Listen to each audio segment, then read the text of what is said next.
Et concernant l'alimentation proprement dit durant la course, est-ce que tu peux nous expliquer ton protocole, à quoi tu tournes en gros? Ouais. En gros, c'est très simple. Moi, j'ai un partenaire Isostar, si on peut en parler. Donc j'utilise des gourdes Active Food. En fait, c'est des gourdes de fruits mixées et associées avec de l'eau. C'est des pâtes de fruits. Et je tourne essentiellement à ça. Quelle fréquence? Environ toutes les demi-heures, 40 minutes. Ouais. Toutes les demi-heures, une gourde complète Isostar. Hein. D'accord. Pas de gel, pas de... Si, gel aussi, ouais. Et gel Isostar, c'est le genre aussi, ouais. Et toujours que de l'eau, parce que boisson énergétique, ça me... Ou sinon, il y a une portion, j'avais pris un peu de boisson énergétique, mais très légèrement dosée, pour apporter quelques minéraux et tout. Mais j'essaye de pas trop associer les deux, parce que gel plus boisson, au niveau gastrique et tout, on peut avoir des soucis. Ok. Moi j'avais une question, tu as sans doute fait une grosse préparation pour ces championnats du monde avec, sur tes séances, quelle est pour toi la séance spécifique qui te permet de préparer cet événement et d'être vraiment en forme? La séance type je veux dire que normalement, le truc un petit peu inédit que j'avais pas l'habitude de faire, c'est de ne pas courir 3 semaines avant l'objectif. C'est vrai que 3 semaines avant un objectif, j'aime bien faire une dernière course préparatoire afin de peaufiner les réglages une dernière fois. Et là, j'ai pas du tout fait ça. En fait, j'ai fait ma course. J'ai fait en descendant, j'avais fait un stage de 10 jours en altitude. Au Menhir, et à l'issue de ce stage, en fait, je suis descendu sur Annecy le dimanche matin et j'ai posé la voiture à l'arrivée du parcours du championnat du monde. J'ai fait du stop jusqu'à Doussard, ça c'est le petit moment un peu route. Ça. Donc, je suis arrivé jusqu'à Doussard, je suis tombé sur un trailer super sympa qui m'a amené jusqu'au mon point de départ. J'ai fait les 40 derniers kilomètres du parcours en mode course en fait. Ouais. Donc j'ai accroché mon propre dossard, donc j'étais tout seul sur ma planète. Ça c'était combien de temps avant? Et c'était 3 semaines avant, et 20 jours précisément. Et comment tu travailles spécifiquement la descente? Parce que c'est là où on fait la différence. Ça casse beaucoup de la fibre. Tu as eu une séance particulière qui revenait régulièrement où tu as cassé de la fibre en descente?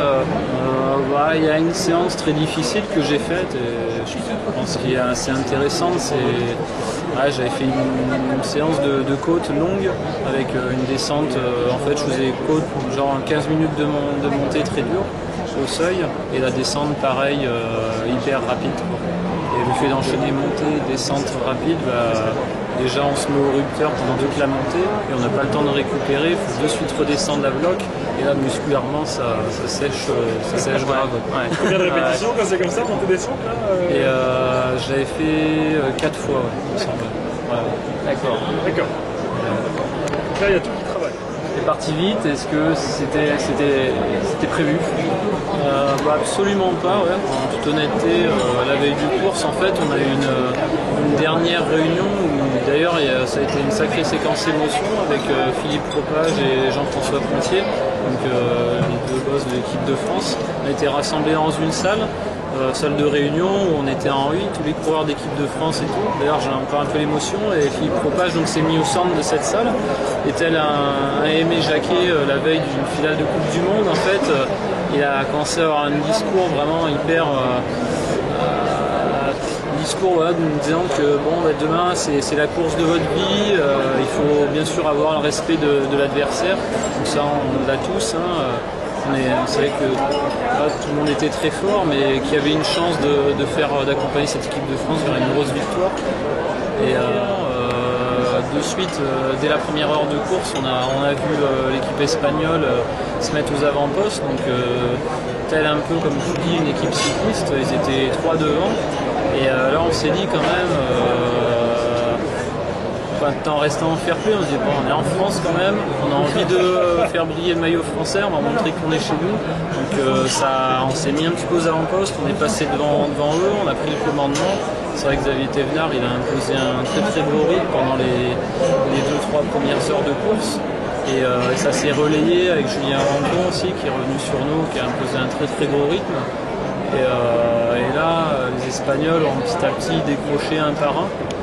Et jusqu'à arriver au deuxième ravitaillement à Dussart à mi-course. On était 2 Français devant.